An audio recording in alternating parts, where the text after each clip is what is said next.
आज के लेक्चर में हम स्टार्ट करेंगे क्लास 12 की unit 8 atom and nuclei. Atom and nuclei की थ्योरी को हमने स्टडी कर लिया है। अब हम इसके ऑब्जेक्टिव क्वेश्चंस देखते हैं। तो सबसे फर्स्ट क्वेश्चन है, who told that atom is indivisible. किसने सबसे पहले बताया कि एटम इनडिविजिबल होता है, मींस एटम को हम डिवाइड नहीं कर सकते। तो किसने बताया था? डाल्टन नाम के एक साइंटिस्ट ने। नेक्स्ट क्वेश्चन है, who discovered electron and when. अब सबसे पहले तो यही माना जाता था कि एटम को हम डिवाइड नहीं कर सकते। फिर बताया गया कि एटम को भी हम डिवाइड कर सकते। उसमें से सबसे पहले ये पता चला कि एटम के अंदर इलेक्ट्रॉन होते हैं। तो ये बात किसने बताई थी कि एटम के अंदर इलेक्ट्रॉन होते हैं? तो ये बताया था जे थॉम्सन ने इन 1897 के अंदर, 1897 में। नेक्स्ट क्वेश्चन है, when did J Thomson give his model of atom. अब जब ये पता चला कि एटम के अंदर इलेक्ट्रॉन होते हैं तो इसका मतलब एटम डिविजिबल हो गया। डाल्टन गलत था, उसने कहा था कि एटम के अंदर कुछ नहीं है, बट एटम के अंदर इलेक्ट्रॉन है, तो एटम है वो डिवाइड हो सकता है।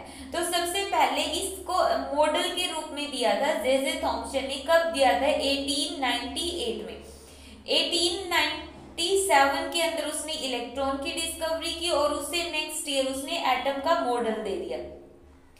नेक्स्ट क्वेश्चन है, when did Rutherford give his experiment. Rutherford ने अपने एक्सपेरिमेंट कब दिया? इन 1911 में। 1911 में रदरफोर्ड ने अपना एक्सपेरिमेंट दिया और उसने अपने एक्सपेरिमेंट में किसकी डिस्कवरी की थी? न्यूक्लियस की डिस्कवरी की।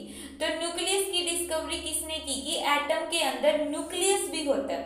सबसे पहले सिर्फ एटम था, फिर आया इलेक्ट्रॉन, इलेक्ट्रॉन के बारे में पता चला, फिर पता चला न्यूक्लियस के बारे में। और न्यूक्लियस के बारे में कब पता चला? 1911 के अंदर। नेक्स्ट क्वेश्चन है, what is main discovery of Rutherford. Nucleus हो गया। Next, which spectral series is scene first. सबसे पहले कौन सी स्पेक्ट्रल सीरीज को देखा गया? तो सबसे पहले कौन सी सीरीज देखी गई? बाल्मर। हमारे पास 5 टाइप की स्पेक्ट्रल सीरीज है। कौन कौन सी? लाइमर, बाल्मर, पाश्चन, ब्रैकेट और पीफंड। तो सबसे पहले कौन सी सीरीज देखी गई थी? बाल्मर देखी गई थी। क्यों? क्योंकि ये विजिबल लाइट के अंदर थी, मींस बाल्मर सीरीज में जो लाइट निकलती है वो विजिबल है, इसलिए सबसे पहले बाल्मर सीरीज देखी गई। Next, what is value of राइटबर्ग constant. राइटबर्ग constant की वैल्यू क्या होती है? राइटबर्ग कांस्टेंट क्या है? जो वेव नंबर का फॉर्मूला होता है nu bar is equal to R, और आगे क्या होता है? 1/n2 का स्क्वायर माइनस 1/n1 का स्क्वायर। जो ये वेव नंबर का फॉर्मूला है, इसके अंदर ये जो आर है ये है राइटबर्ग कांस्टेंट और इसकी वैल्यू कितनी है? 1.097 इंटू 10⁻⁷ पर मीटर। नेक्स्ट क्वेश्चन है, which scientist gave concept of discrete orbit. कौन से साइंटिस्ट ने डिस्क्रीट ऑर्बिट का कॉन्सेप्ट दिया था? किसने ये बताया था कि जैसे रदरफोर्ड ने बताया कि इलेक्ट्रॉन रिवॉल्व करता करता न्यूक्लियस में गिर जाता है। फिर कौन सा साइंटिस्ट ऐसा जिसने बताया कि इलेक्ट्रॉन न्यूक्लियस के अराउंड में इस तरह से अलग अलग ऑर्बिट में रिवॉल्व करता? तो किसने बताया था? बोहर ने बताया था सबसे पहले। नेक्स्ट क्वेश्चन है, which scientist told that electron orbiting around the nucleus and finally fall into the nucleus.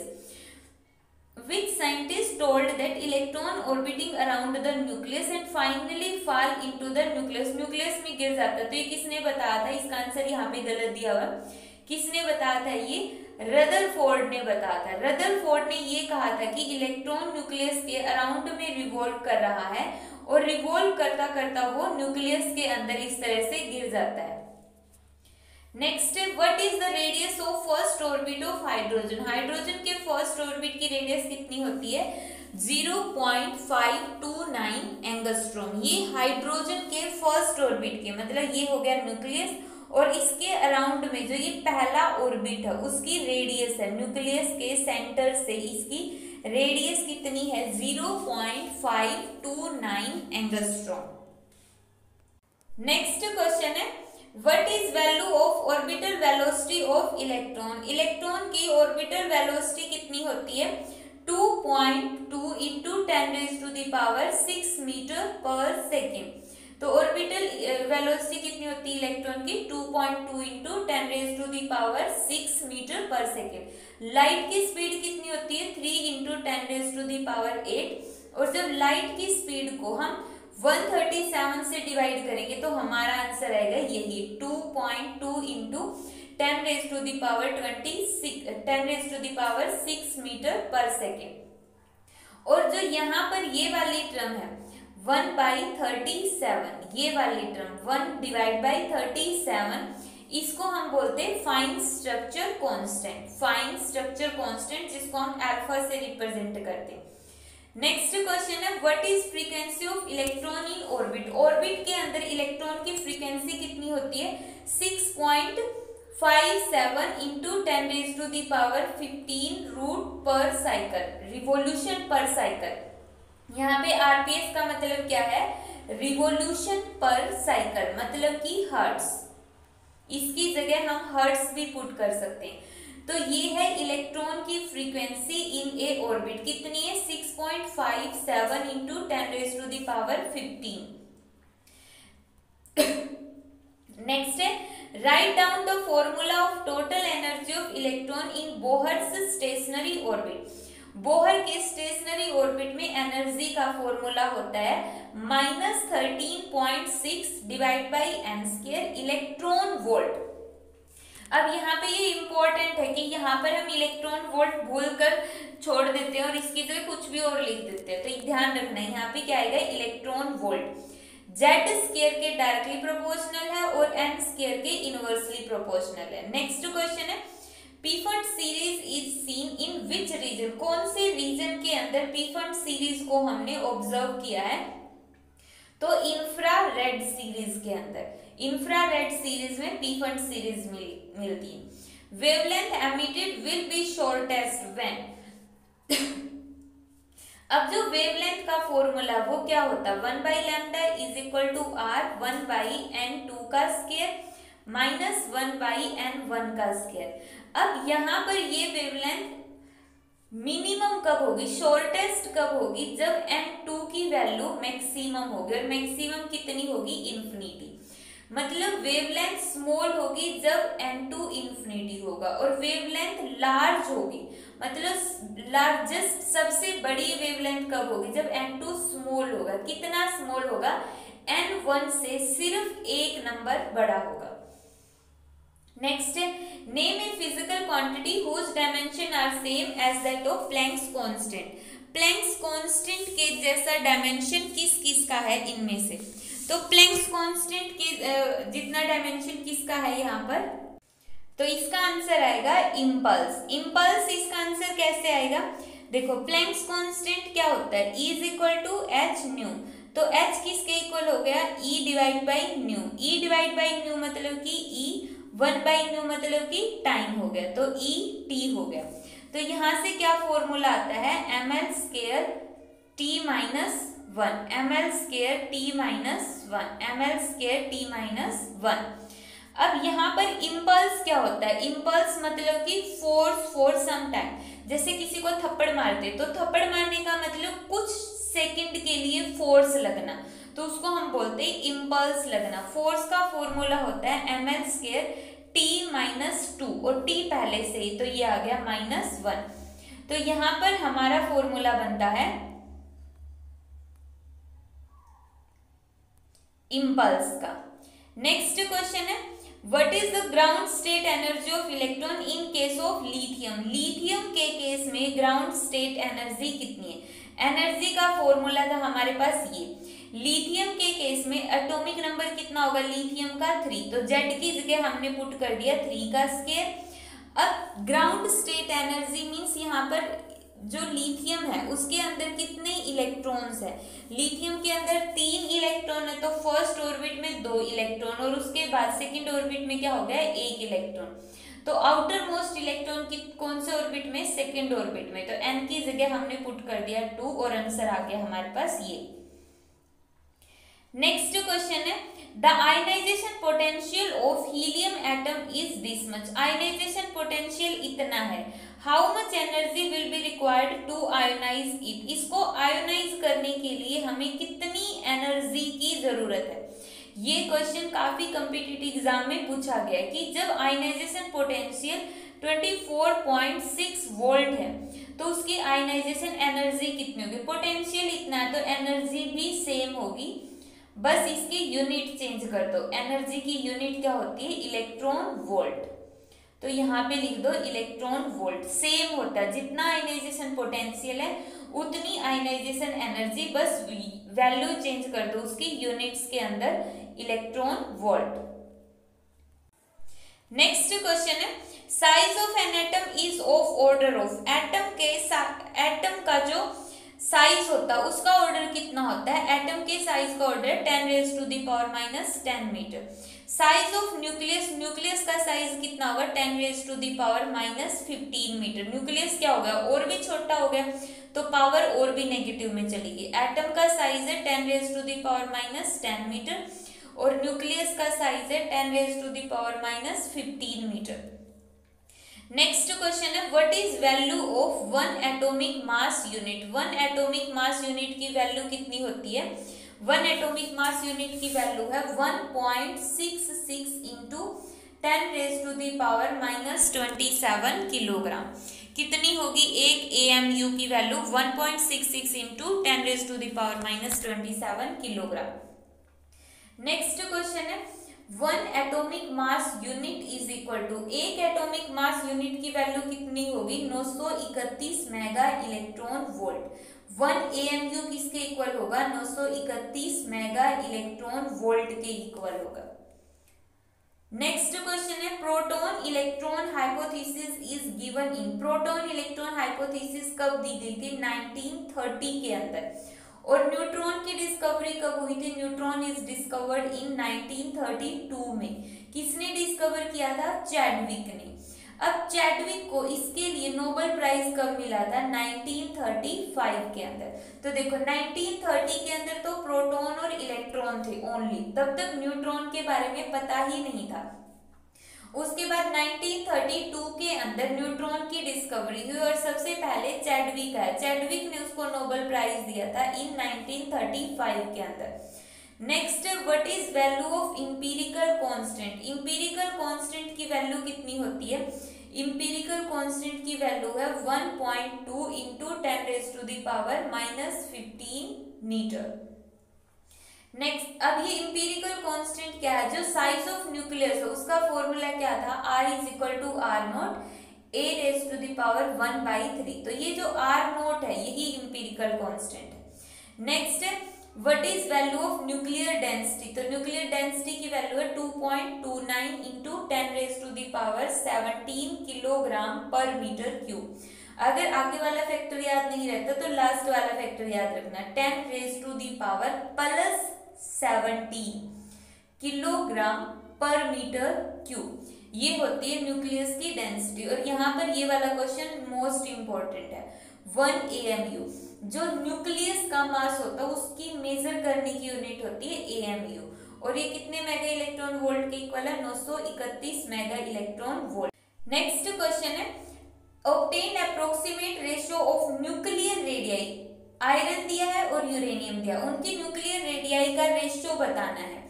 अब न्यूक्लियर रेडियाई का रेशियो कितना होगा, अभी हमने पढ़ा था कि रेशियो का फॉर्मूला क्या होता है, R0 a⁻3/2 मींस जो रेडियस है डायरेक्टली प्रोपोर्शनल है a⁻3/2। a क्या है, एटॉमिक मास।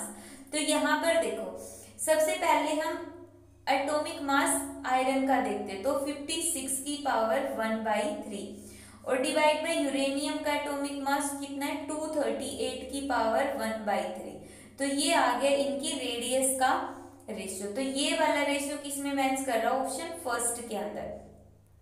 नेक्स्ट इन्होंने पूछा what is approximate ratio of their nuclear density. सबसे इंपॉर्टेंट क्वेश्चन, न्यूक्लियर डेंसिटी का रेशियो कितना होगा दोनों के अंदर। तो न्यूक्लियर डेंसिटी का रेशियो कितना होगा, 1:1 होगा।